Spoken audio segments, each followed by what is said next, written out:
సిరిసిల్ల మరి నిశ్శబ్దంగా ఉండడానికి అవకాశమే లేదు. ఈ సమయంలో ఒక సింహ గర్జన చేయాల్సిన అవసరం చాలా చాలా ఉంది. కాబట్టి ఎంత గట్టిగా చెప్తారో ఒకసారి నేను చూస్తాను. గట్టిగా జై శ్రీరామ్. నిజంగానే ఈ తల్లులు అద్భుతంగా పూజా కార్యం నిర్వహించారు. కానీ వాళ్ళ దృష్టి అంతా ఇప్పుడు మన స్పీచ్ మీద ఉండదు. ఆ మంగళహారతి అవి కొంచెం ఇబ్బంది పడుతుంది కాబట్టి ఆ మంగళహారతులు కొంచెం మధ్యలో జరుపుకున్నామా. నేను ఒక 2 నిమిషాలు ఆగుతాను. జోడించుకోండి. మనకి దగ్గరలో రాజన్న ఉన్నారు. రాజరాజేశ్వర స్వామి మనం ముందుగా రాజన్న అని పిలుచుకుంటాం. వేములవాడ రాజన్న.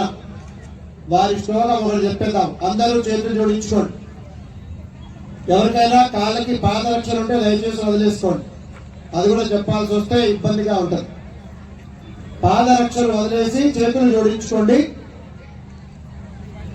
భోలాశంకరుడు భక్తవత్సలుడు, ఎవరెదురైనా కాలకుండా ఇచ్చేవాడు, మన గురించి విషయాన్ని స్వీకరించి అమృతాన్ని పంచినటువంటి వాడు. అలాంటి ఆ పరమశివుణ్ణి ఒక్కసారి గట్టిగా మన శ్లోకంతో ప్రార్థించుకుందాం. అందరూ చెప్పండి. మృత్యుంజయాయ. సౌండ్ సరిపోతలే. ఒకటి మాత్రం వాస్తవం, మీరందరూ మా స్పీచ్ వినడానికి వచ్చామనుకుంటే అదొక నిజమే. కానీ మాకు ఆనందం ఏంటి? సిరిసిల్లాలో ఎంత ఆధ్యాత్మికత ఉంది, ఎంత శక్తి ఉంది, ఎంత జాగృతంగా ఉన్నారు, అది చూడడానికి మేము వచ్చాం. ఎందుకంటే మీ జాగృతం ఈ దేశానికి శ్రీరామ రక్ష. ఈ జాగృతి మీ భవిష్యత్ తరాలకు శ్రీరామ రక్ష. ఈ జాగృతి ఎంతో మంది హిందువులకి శ్రీరామ రక్ష. మిమ్మల్ని చూస్తే మన హిందువులందరికీ ధైర్యం కలగాలి. ఏమి హిందువులురా బాబు, ఎంత అద్భుతంగా కూర్చున్నారా అనుకునే విధానం. కాబట్టి కొంచెం గట్టిగా సౌండ్ పెంచి చెప్పండి. పనికిరాని విషయాల్లో మన దగ్గర సౌండ్ బాగా పెరుగుతోందని. మన ధర్మం విషయంలో, మన దేశం విషయంలో మనం గనక నిశ్శబ్దంగా ఉంటే తర్వాత శబ్దం చేయడానికి అవకాశమే ఇవ్వరు. గుర్తుపెట్టుకోండి. మీరు ఇంత బాగా ఇక్కడ పూజ చేస్తున్నారు కదా, ఇంత ఓపెన్ ప్లేస్ లో భవిష్యత్తులో అయ్యగారు మంత్రం చెప్పడానికి అవకాశం లేదు, ఇక్కడ పూజ చేయడానికి అవకాశం లేదు అని ఈ దేశంలో ఇద్దరు ముంచడానికి సిద్ధంగా ఉన్నారు. ఒకటి చాదరు, ఒకటి ఫాదరు. చాదర్ అంటే గ్రీన్ తెలుసు కదా, బట్ట. ఫాదర్ అంటే తెలుసు కదండి. ఎక్కువ చెప్పాల్సిన పని లేదు. ఎందుకంటే ఇంత మంచి స్టేజ్ లో మళ్ళీ వాళ్ళ గురించి దరిద్రం వదలేదా. గట్టిగా జై శ్రీరామ్. కాబట్టి మీ సౌండ్ మాకు కావాలి. ఇప్పుడు గట్టిగా చెప్పండి. మృత్యుంజయాయ, రుద్రాయ, నీలకంఠాయ, శంభవే, అమృతేశాయ, శర్వాయ, మహాదేవాయ నమో నమః. మీకు తెలుసో లేదో, నేను చిలుకూరుకు వచ్చిన ప్రతి చిన్న పిల్లోడికి, స్టూడెంట్స్ కి, చిన్న పిల్లలు కాదు స్టూడెంట్స్ కి, సోల్జర్ కి గన్ను, స్టూడెంట్ కి పెన్ను అని పెన్స్ ఇస్తా ఉంటా. మీరు చాలా ఆశ్చర్యపోతారు. 2,50,000 పెన్స్ మొన్న 10th ఎగ్జామ్ రాసి గవర్నమెంట్ స్కూల్ పిల్లలకి స్టేట్ మొత్తానికి పంచడం జరిగింది. చాలా మందికి తెలియదు. అది పబ్లిసిటీ స్టంట్ కాదు, భగవత్ ప్రసాదం పిల్లలకి చేరాలని. అది ఎక్కడి నుంచి ప్రారంభమైంది తెలుసా మీకు? ఎంత ఆనందపడి చప్పలు కొట్టాలి తెలుసా? అది మన సిరిసిల్ల నుంచి ప్రారంభమైంది. గుర్తుపెట్టుకోండి. ఇక్కడ మీకు కొంతకాలం క్రితం శ్యామలాల్ ప్రసాద్ సార్ ఉండేవారు, కలెక్టర్ గారు, ఆర్డీఓ గారు. ఇప్పుడు హైదరాబాద్ లో ఉన్నారు, అంతకుముందు పెద్దపల్లిలో ఉన్నారు. తర్వాత అనురాధ మేడం ఒకసారి చిలుకూరులో పిల్లలకి ఇలాగే పెన్సిస్తా ఉంటే, గురువు గారు మీరు గుడికి వచ్చిన వాళ్ళకి ఇస్తున్నారు, మరి చాలా మంది విలేజ్ వాళ్ళు గుడి దాకా రారు కదా, మీరే అక్కడికి వస్తే సరిపోతుంది కదా అని. తప్పకుండా అమ్మా అని చెప్పేసి మన సిరిసిల్ల నుంచి మనం కార్యక్రమం ప్రారంభం చేసాం. గట్టిగా ఒకసారి చెప్పండి. అంత అద్భుతమైనటువంటి మన సిరిసిల్ల. ఇంకా విశేషం ఏంటి? చాలా చోట్ల చేతి వృత్తులు మంగళం పాడేశాయి. మంగళం పాడటం అంటే పోయినాయి, ఎవరు చేతి వృత్తులు చేయట్లా. కానీ మన సిరిసిల్ల ఇప్పటికి కూడా చేనేత వస్త్రాల పరిశ్రమని అలా అద్భుతంగా మొదలుపెట్టే చేనేత అన్న ఉన్నాడు. అగ్గి పెట్టెలో చీరలేసి అంత సామర్థ్యం ప్రపంచంలో వేరే ఎక్కడా లేదండి. అలాంటి దివ్యమైన ఈ యొక్క సిరిసిల్ల నుంచి మనం చిన్నగా ఉండకూడదు, ఒక సింహగర్జన చేయాల్సిన పరిస్థితి. కాబట్టి మళ్ళీ ఒకసారి గట్టిగా జై శ్రీరామ్, జై శ్రీరామ్, భారత్ మాతా కీ, భారత్ మాతా కీ. నాకు ఇచ్చిన సమయం ఒక 20 నిమిషాలు, పర్వాలేదు, ఇంకో 5 నిమిషాలు గ్రేస్ పీరియడ్ మనం తీసుకోవచ్చు, తప్పేమి కాదు. మీకు ఒక చిన్న కథ చెప్తాను. పాపం పరమశివుడికి అలవాటండి, ఎవరు తపస్సు చేసినా అనుగ్రహించాలి. ఒక రాక్షసుడు తపస్సు చేస్తాడు, పాపం పరమశివుడికి రావాల్సి వస్తే అనుగ్రహించడానికి ప్రసన్నమవుతాడు. ఏమి కావాలో నాయన అని అడుగుతాడు. పరమశివుడు భోలాశంకరుడు, అలాగే హిందువులు కూడా చాలా భోలా అండి. ఎవరి లోపల ఏముందో మర్మం తెలియదండి. పాపం మాతృదేవోభవ, పితృదేవోభవ, ఆచారదేవోభవ, తర్వాత అతిథిదేవోభవ, అందరినీ మన వాళ్ళు అనుకుంటారు. మంచిగా భోజనం పెట్టి పంపిస్తారు, ఉన్న దాంట్లో సహకరించి పంపిస్తారు. అంత మంచి హిందువులు. ఎవరి పట్ల ద్వేషం లేదు హిందువుకి, ఎవరి పట్ల పెద్ద కాఠిన్యం లేదు హిందువుకి. అంత మంచి హిందూ. అలాగే భోలా ఎలా ఉన్నాడు హిందువు భారతదేశంలో, అలాగే మన భోలా శంకరుడు పాపం అనుగ్రహిస్తారు. అడగమనగానే ఈ రాక్షసులు ఏమడిగారు తెలుసా? నేను ఎవరి చేతి మీద, ఎవరి నెత్తి మీద చేయి పెడతానో వాళ్ళు భస్మం కావాలి. పరమశివుడు సరేలే, నువ్వు ఏదో కోరుకున్నావో అది తదాస్తు అన్నాడు. మరి మూర్ఖుడైన రాక్షసుడు, అంటే భస్మాసుడు అంటాం కదా మనం, అక్కడికి ఆగి ఆనందపడొచ్చుగా. ఈ పిచ్చోడు ఏం చేశాడు? ఆ ప్రయోగం పరమశివుడి పైనే చేద్దామని ఆయన వెంట పడతాడు. పరమశివుడు పాపం ముందుకు పరిగెడతాడు, వెనుక ఈ యొక్క భస్మాసుడు. కానీ అక్కడ నారాయణమూర్తి ప్రత్యక్షమై చాలా తెలివిగా ఒక నృత్య రూపకంలో ఆయన చేతిని ఆయన పైన పెట్టే విధంగా, అక్కడ భస్మమయ్యే విధంగా ఒక ప్రయోగం జరుగుతుంది. ఈ దేశంలో కూడా ఒక ఇద్దరు అలాగే వచ్చారు, ఎడారి మతం వాళ్ళు. ఏ మతం వాళ్ళు వచ్చారండి? మీకు తెలుగు రాదా? వినిపిస్తోందా? మరి ఎందుకు ఆన్సర్ ఇవ్వరు? ఎవరు వచ్చారండి దేశానికి? ఎడారి మతం. వాళ్ళకి ఆనందం అంటే తెలీదు. మన నృత్యం, మన గానం, మన ఆహార్యం, మన భోజనం, మన ఉండే విధానం వాళ్ళకి ఎవరికి లేనే లేదు అసలు. మనకున్న ఆనందం కూడా వాళ్ళకి లేదు.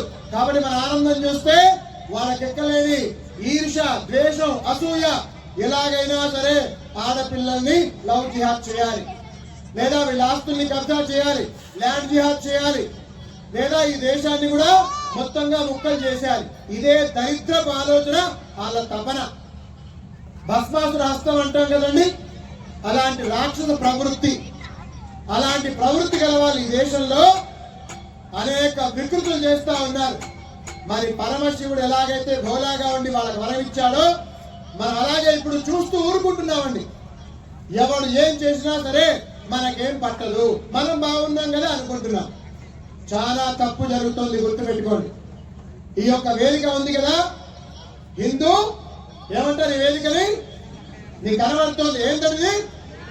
హిందూ సమ్మేళనం. మీరు వచ్చి ఏం గొప్ప పని చేయలేదండి. మీరు అనుకుంటున్నారేమో హిందూ సమ్మేళనం వెళ్ళి కూర్చున్నా. మీరు చేసిన పని ఏంటో తెలుసా? ఇలా కార్యక్రమానికి రావడం వల్ల మీరు ఒక గట్టి హెచ్చరిక చేశారు. మేము కలుస్తున్నాం, మేము కలిసి పనిచేస్తాం, మేము ఒకటిగా ఉన్నాం, జాగ్రత్త. ఇక ముందు భారతదేశంలో ఎలాంటి వికృత చేష్టలు కుదరవు అని చెప్పడానికి ఇక్కడ కూర్చున్నారు మీరు. అర్థమవుతుందా సిరిసిల్ల భక్తులారా? అలాంటి ఒక్క మాట కోసం మాత్రం ఇక్కడ కూర్చున్నారు. బాగా గుర్తుపెట్టుకోండి. అలాంటి మందిని ఏకం చేయాలనే రాష్ట్రీయ స్వయం సేవక్ సంఘ్ ప్రత్యక్షంగా ఎక్కడా కనిపించదండి. ఇక్కడ ఎంతో మంది వేదిక మీద స్వయం సేవకులు కూర్చున్నారు కదా, వీళ్ళకి ఫోటోలు ఉండవు, పేరు ఉండదు, వీళ్ళ అడ్రస్ కూడా పెద్దగా మనకు తెలియదు. కానీ సమాజంతో కలిసిపోయి సమాజాన్ని ఉద్ధరిస్తూ కలిపి పనిచేయించే విధానంలో అద్భుతంగా పనిచేస్తున్నారు. వీరం వచ్చినవే బజరంగ్ దళ్, వీరం వచ్చిందే విశ్వ హిందూ పరిషత్. అలాగే ఆడవాళ్ళ కోసం రాష్ట్రీయ సేవికా సంఘం, అంటే ఆడవాళ్ళు కూడా ముందుకు రావాలి. ఒక ఛత్రపతి శివాజీని తయారు చేసే విజయవాయి లాగా, ఒక స్వామి వివేకానందాన్ని తయారు చేసే విధంగా, ఒక రాణి రుద్రమదేవిని తయారు చేసే విధంగా. అలా గనక మనం తయారు చేయకపోతే, పశ్చిమ బెంగాల్ చూస్తున్నాం, మనం కేరళ చూస్తా ఉన్నాం, ఈశాన్య రాష్ట్రాల్లో భయంకర పరిస్థితి, కర్ణాటకలో భయంకర పరిస్థితి. మరి మనం అలాంటి పరిస్థితి దిగజారకూడదంటే ఇలాంటి ఒక సమ్మేళనం చాలా చాలా అవసరం. గుర్తుపెట్టుకోండి హిందూ భక్తులారా. కాబట్టి ఎవరెవరు వచ్చారో మేము మీకు అందరికి పేరిస్తున్నాం. మీరంతా హిందూ సైనికులు. మీరంతా ఎవరండి?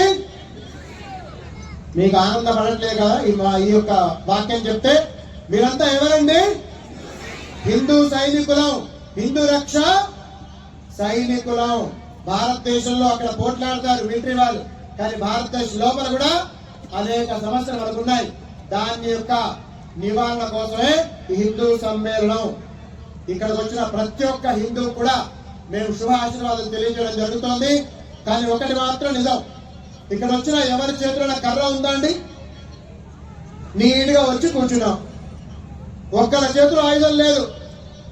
మరి మీరు ఇక్కడ నుంచి వెళ్ళిపోతారు కదా చీకటి సమయం, కొంతమందికి గల్లీ లోపలికి వెళ్లాల్సి ఉంటుంది. అక్కడ 4 కుక్కలు కనిపిస్తే మీరు ఏం చేస్తారండి? వంగి ఒక రాయి తీసుకుంటారు. అంటే రాతిని చూస్తే పిచ్చి కుక్క దూరంగా ఉంటుంది. మరి మీ చేతుల్లో ఒక్కటంటే ఒక్క ఆయుధం ఉండదు, ఒక కర్ర కూడా పట్టుకొని రారు కనీసం హిందూ సమావేశానికి. అలాంటిది మాత్రం మనం నేర్చుకొని తీరాల్సిందే. మీ దేవుళ్ళ చేతిలో ఆయుధాలు ఉన్నాయి, రాముడికి ఆయుధం ఏముందండి? తెలీదా చాలా మందికి? ఎందుకు ఆన్సర్ ఇవ్వట్లేదు మీరు? నేను ముందే చెప్పా, సిరిసిల్ల అద్భుతమైనటువంటి భక్తి భావంతో ఉంది. అలాంటి భక్తి భావన తెలియాలంటే మీరు చెప్పాలి. రాముడి చేతిలో ఆయుధం ఏముందండి? శివుడి చేతిలో, ఆంజనేయ స్వామి చేతిలో, అమ్మవారి చేతిలో, మరి మన దేవుళ్ళ చేతిలోనే ఆయుధాలు ఉంటే మరి మనం ఎందుకండి అలా నీరసంగా నిస్సత్తుగా ఉంటాం? మనం కూడా ఆయుధాలు ధరించాల్సిందే. ఈ మధ్య కాలంలో ఈ యొక్క తరం భయంకరంగా సెల్ ఫోన్ వాడుతోంది. ఒక్కసారి సెల్ ఫోన్ లో మునిగిపోయారా ప్రపంచమే తెలియనటువంటి భయానక వాతావరణం. కాబట్టి మన యొక్క వచ్చే తరం పైన మనం శ్రద్ధ పెట్టాలి. వాళ్ళకి ఖచ్చితంగా దేశం, ధర్మం ఇంటి నుంచే తెలియజేయడం జరగాలి. ఎవరో వస్తారు ఏదో చేస్తారు, మనకి కుదరదు. దయచేసి ఇంట్లో తల్లి, తండ్రి పిల్లలకు నేర్పండి. ఇంకా ముఖ్యంగా అమ్మాయిలకు ఒక చిన్న మాట చెప్తానండి. రామ లక్ష్మణ అడవిలో వనవాసంలో ఉంటే శూర్పణఖ వస్తుందండి అక్కడికి. రాముల వారిని మోహిస్తే రాముల వారు చాలా శుభ్రంగా నా పెళ్లి అయిపోయిందమ్మా, మా తమ్ముడు అక్కడ వెళ్ళమని చెప్పాడు. లక్ష్మణుడి దగ్గరికి వెళ్తే ఆయన ముక్కు కోసేస్తాడు. ఎవరిని ముక్కు కోస్తారండి? శూర్పణఖ. ఎంతటి మీరు గమనించాల్సిన విషయం, మిగతా ఏదైతే జాతులు ఉన్నాయో వేరే మతం వాళ్ళు, ఆడవాళ్ళు కూడా పరమ డేంజరస్ అండి మగవాళ్ళ కంటే. ఈ ఆడవాళ్ళు మన హిందూ అమ్మాయిలతో పరిచయం పెంచుకుంటారు. ఏమి క్రూరమైన దుర్మార్గమైన బుద్ధి, భ్రష్టు పట్టినటువంటి బుర్ర, పాడైనటువంటి బుర్ర. అలాంటి వాళ్ళు మన హిందూ అమ్మాయితో, మన ఆడవాళ్ళు కదా ఈజీగా మూవ్ అయిపోతాం, ఈజీగా కలిసిపోతాం, ఈజీగా మాట్లాడేస్తాం. వాళ్ళు ఏం చేస్తున్నారు? ఈ ఆడవాళ్ళు తినే పదార్థాల్లో ఏదో మత్తు మంది కలిపేసి వాళ్ళ మగవాళ్ళకి లవ్ జిహాద్కి అవకాశం ఇచ్చే ఒక దరిద్రమైనటువంటి ఆ ప్లానింగ్ తో ఉన్నారు. ఎంత దౌర్భాగ్య స్థితి దేశంలో. మనం ఏం అనుకుంటాం? మా అమ్మ ఎక్కడో చదువుతోంది, ఎక్కడో ఉద్యోగం చేస్తోంది, బాగా సంపాదిస్తుంది, నేనేమనుకుంటే ఆమె అంటే ఏమైనా ఫీల్ అవుతుందేమో. చాలా పొరపాటు జరుగుతుంది, గుర్తుపెట్టుకోండి. దయచేసి వచ్చే తరం పైన తల్లులు దృష్టి పెట్టండి. తండ్రులు దయచేసి మీ యొక్క అమ్మాయి పైన, అబ్బాయి పైన పరిపూర్ణంగా దృష్టి పెట్టండి. కుటుంబంలో కలిసి కూర్చొని మాట్లాడండి. అలాంటి ఒక వాతావరణాన్ని మనం తప్పకుండా సాధించి తీరాలి. గట్టిగా ఒకసారి జై శ్రీరామ్, జై శ్రీరామ్, భారత్ మాతాకి, భారత్ మాతాకి. ఇంకొక చిన్న ఉదాహరణ చెప్పేసేసి గమగమ ముగించి మైకి ఇచ్చేస్తాను. మీరందరికీ రాముల వారు చేసినటువంటి అశ్వమేధ యాగం తెలుసు. అశ్వమేధ యాగంలో రాముల వారు అశ్వాన్ని వదులుతారు. ఈ అశ్వం వెళ్తా ఉంటది, దానిపైన రాసి ఉంటుంది రాముల వారు వదిలిన అశ్వం, రాముడు తల్లి, దీన్ని పట్టుకున్న వాళ్ళు అయితే యుద్ధం చేయాలి, లేదంటే ఈ గొప్పతనాన్ని ఒప్పుకొని నమస్కారం చేసి పక్క జరగాలి. మరి ఆ కాలంలో రాముల వారే రామరాజ్యం. కానీ ఆ గుర్రాలు ఒక ఇద్దరు ఆపుతారండి. ఎవరు ఆపుతారండి? ఎవరు ఆపుతారు? చాలా మందికి తెలియదు అనుకుంటా, ఆన్సర్ ఇవ్వట్లా. ఏ సినిమాకి డైరెక్టర్ ఎవరు, ఏ సినిమాలో హీరో ఎవరు, ఇప్పుడు క్రికెట్ మ్యాచ్ లో ఎలా జరుగుతుంది అది అడిగితే చెప్తారేమో. మరి ఎవరు ఆపుతారండి దాన్ని? కొంచెం గట్టిగా చెప్పండి. లవ కుదిరిద్దరు పిల్లలు 13-14 సంవత్సరాల వయసు. ఏమనుకుంటారో తెలుసా వాళ్ళు? రాముడి తల్లి గొప్పదా, నా తల్లి గొప్పది కదా. అలాంటి అశ్వాన్ని ఆపి ముగ్గురిని ఓడించేస్తారు. ఎవరికి? లక్ష్మణుడు, భరతుడు, శత్రుఘ్నుడు. చివరికి రాములే దిగాల్సి వస్తుంది యుద్ధానికి. అలాంటి ఒక అద్భుతమైన వీరుడైన శూరుడైన పిల్లల్ని మనం తయారు చేసినటువంటి పరిస్థితి మనకి ఖచ్చితంగా ఉండి తీరాలి. లేదంటే ఈ మధ్య పిల్లలకి మనం దృఢత్వం నేర్పించట్లేదండి. అంతా చాలా సున్నితం. స్కూల్లో ఏసీ, వెళ్తూ బస్సులో ఏసీ. ఏంటది? ఎక్కడికి వెళ్తున్నాం మనం? అయ్యో ఏ పని చేసినా సరే నువ్వు వద్దు నానా. దయచేసి ఆరోగ్య శాఖకి పంపించండి పిల్లల్ని దృఢంగా తయారు చేయండి. వాళ్ళకి కబడ్డీ ఆట ఆడిపించండి. మీ పిల్లలు దృఢంగా లేకపోతే వాళ్ళు సమయానికి ఏదైనా ఇబ్బంది వచ్చిందనుకోండి, ఒక మానసిక దుర్బలత్వం, శారీరక దుర్బలత్వం, పరిపూర్ణంగా వాళ్ళని ఓడించే పరిస్థితి తీసుకొస్తున్నాం మనం. కాబట్టి అలాంటి పరిస్థితి మంచి కాదు. ఎలాగైతే లవకుశులు రాముడు ఎదుగుతాడు సిద్ధపడ్డారో, అలాంటి యొక్క భారతదేశానికి వేరే ఎవరో వచ్చి ఈ భారతదేశంలో మేము అంతర్భాగమనో, ఈ భారతదేశం మాకు సంబంధించినో, లేదు భారతదేశాన్ని మేము ఏదో చేసేస్తాం అంటుంటే ఆ కుర్రవాళ్ళు ఊరుకున్నారా? అది ఆత్మహత్యా సదృశం. గుర్తుపెట్టుకోండి హిందూ భక్తులారా. అలాంటి యువకులు తయారు చేసిన పని చాలా ఉంది. అది మీరంతా కలిసి సిద్ధపడాలి. చాలా చివరిగా ఒక మాట, రాముల వారు చెప్పిన మాట. అందరూ చేతులెత్తండి. అందరూ మొహమాట వద్దు. ఇలా చేయి కాస్త ఎత్తి పట్టుకోండి. చెప్పండి అందరూ. జనని. సౌండ్ సరిపోతరా? ఇది మీకోసం, మా కోసం కాదు. కొంచెం గట్టిగా చెప్పాలి. జనని జన్మభూమిశ్చ స్వర్గాదపి గరీయసి. 3 సార్లు చెప్పండి. జనని జన్మభూమిశ్చ స్వర్గాదపి గరీయసి. జనని జన్మభూమిశ్చ స్వర్గాదపి గరీయసి. అందరూ మాటివ్వండి. రాములు వారు ఏం చెప్పారు తెలుసా? ఈ యొక్క భారతదేశం స్వర్గంతో సమానం అని చెప్పారు. అందరు చేయెత్తి పట్టుకోండి. ఇంకొక నిమిషం అందరూ చెప్పండి. స్వామి రాముల వారు చెప్పిన ఈ భారతదేశం స్వర్గంతో సమానం. ఈ భారతదేశాన్ని, ఈ ధర్మాన్ని, ఈ దేవాలయాల్ని, వచ్చే తరం యొక్క భవిష్యత్తుని ఖచ్చితంగా మేము రక్షిస్తామని మనస్ఫూర్తిగా మాట ఇస్తున్నాం. మేము నిర్బలం కాదు, మేము సశక్తంగా ఉండి శక్తివంతంగా పోరాడతాం. గట్టిగా ఒకసారి జై శ్రీరామ్, భారత్ మాతాకి. సిరిసిల్ల వాళ్ళు మాట తప్పే వాళ్ళ? సిరిసిల్ల వాళ్ళు మాట తప్పే వాళ్ళ? సిరిసిల్ల వాళ్ళు ధైర్యవంతులేనా? సిరిసిల్ల వాస్తవులు దేశాల ధర్మాన్ని రక్షించుకునేంత శక్తి ఉందా? వచ్చే తరాన్ని కాపాడుకునే శక్తి ఉందా?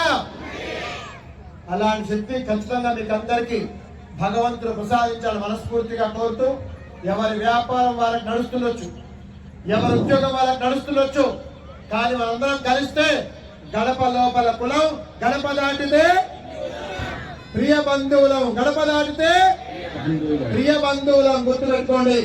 చాలా చివరిగా ఒక్క మాట చివరిగా మనవి చేస్తాను. చర్చి పక్కన స్కూల్స్ ఉంటున్నాయి మన దేశంలో, చాలా చోట్ల ఉన్నాయి. డబ్బు మనది, పిల్లోడు మనోడు, దేశం మనది. రూపాయలు మోటివేట్ అవుతున్నాడు. చదువు పేరుతో మొత్తం మార్చేస్తున్నారు. మసీదు పక్క మదర్సాలు ఉన్నాయి, భయంకర మోటివేషన్ నడుస్తోంది. మన దురదృష్టం ఏంటో తెలుసా? గుడి పక్కన బడి లేదు, మనం అడగలేదు. గుడికి ఈ రోజు కూడా పిల్లలు వస్తే పట్టించుకునే వ్యవస్థే లేదు. మనకందరికీ టికెట్ కొనే కావాలి, సేవలు చేయాలి, టికెట్ కొనాలి కదా. లేదంటే మీరు పాల్గొనే అవకాశమే లేదు. విఐపి వస్తే మర్యాద ఇస్తాం, డొనేషన్ ఇస్తే గౌరవిస్తాం. మరి సగటు హిందూ కుర్రోడి గుడికి వస్తే అతనికి ఏమిటి ప్రియారిటీ తెలియాల్సిందే. తెలియట్లా, అతనికి చెప్పాల్సిన వాళ్ళు చెప్పట్లా. ఇది మంచిది కాదు, మార్పు రావాల్సిందే. గుర్తుపెట్టుకోండి. ఈ మార్పు రానంతకాలం మీరు ఎన్ని ఇలాంటి కార్యక్రమాలు చేసినా ఆ వచ్చే తరం మీకు సహకరించదు. వాళ్ళు సహకరించాలంటే వాళ్ళకి పాఠం ఖచ్చితంగా తెలియాల్సిందే. ఎక్కడైనా ఒక స్కూల్కి హెచ్చరిక చేయండి, మా డబ్బులతో వచ్చే మీ స్కూల్లో మీరు ఎందుకంటే పిల్లలకి భగవద్గీత చెప్పరు? ఎవరిని అడిగారండి? ఈ రోజుతో అడగండి, మీరు భగవద్గీత చెప్తేనే మేము స్కూల్కి పంపిస్తాం, లేదంటే మేము స్కూల్కి పంపించాం. ఎందుకండి మీ మాట వినరు? మీకు ఇదంతా అవసరం లేదు. మా వాడు రేండి అనుకోవే పాడిండు, మా వాడు ఇంట్లో వచ్చి అమ్మ అని మర్చిపోయి మమ్మీ అంటున్నాడు. ఎంత ఆనందమో మనోళ్ళకి, ఏం ఆనందమో అర్థం కాదు నాకు. ఒక మార్పు మన నుంచే ప్రారంభం కావాలి. ఖచ్చితంగా అది సిరిసిల్లలో మీ అందరి తరఫున కావాలి. గట్టిగా జై శ్రీరామ్, శ్రీరామ్, భారత్ మాతాకి. సిరిసిల్ల వాస్తవులకి శుభ ఆశీర్వాదాలు తెలియజేస్తూ తప్పకుండా మీతో మళ్ళీ కలిసి పనిచేయడానికి సిద్ధంగా ఉంటామని తెలియజేస్తూ, చాలా మందికి ఒక అప్రాలు ఉంటుందండి. స్టేజ్ ఏర్పాటు చేశారు కదా, గురువు గారు వచ్చారు, మాట్లాడి వెళ్ళిపోయారు. గురువు గారు ఊరికే గురువు గారు కాదండి. ఎవరైనా ఒక దారిలో ముందు నడిస్తే రాళ్ళు గుచ్చుకుంటాయి, ముళ్ళు గుచ్చుకుంటాయి. వాటికి సిద్ధపడే ఇక్కడికి వచ్చాం. మేము అలాంటి దారి నడిస్తే తర్వాత వచ్చే తరానికి ఆ దారి సవ్యంగా ఉండాలి. ఒకే ఒక్క భావన మాత్రమే గుర్తుపెట్టుకోండి హిందూ బంధువులారా. అలాంటి ఒక కార్యాచరణకి మనందరం కట్టుబడి పనిచేద్దామని మనస్ఫూర్తిగా తెలియజేస్తూ, నాకు ఇలాంటిది ఇంకొక కార్యాచరణ ఉంది కాబట్టి నేను త్వరగా ఈ వేదికను వీడాల్సి వస్తుంది. నన్ను అన్నగా భావించొద్దని విజ్ఞప్తి చేస్తా ఉన్నాను. మీ అందరికీ చిన్న ఆశీర్వాదం. అందరూ చేతులు జోడించుకోండి, అందరూ గోత్రం తలుచుకోండి, అందరూ పేరు తలుచుకోండి. యజమాన్య నానామేభ్య నానా గోత్రేభ్య సర్వే జనానాం సహకుటుంబానాం సపరివారాణాం ద్విపద చతుష్పదానాం క్షేమస్థైర్యధైర్య వీర్య విజయ అభయ ఆయురారోగ్య ఐశ్వర్య ఆనందాభివృద్ధి ద్వారా మనోవాంఛ ఫలసిద్ధిరస్తు. తథాస్తు తథాస్తు తథాస్తు. మనోవాంఛ అంటే వ్యాపారం నడవాలి, ఉద్యోగం నడవాలి, పిల్ల పెళ్లి కావాలి, అబ్బాయి ఉద్యోగం, ఇవన్నీ ఓకే. అంతకన్నా ముఖ్యం ఈ దేశం మిగిలి ఉండాలి. అది మనోవాంఛగా పెట్టుకోండి. భారత్ మాతాకి.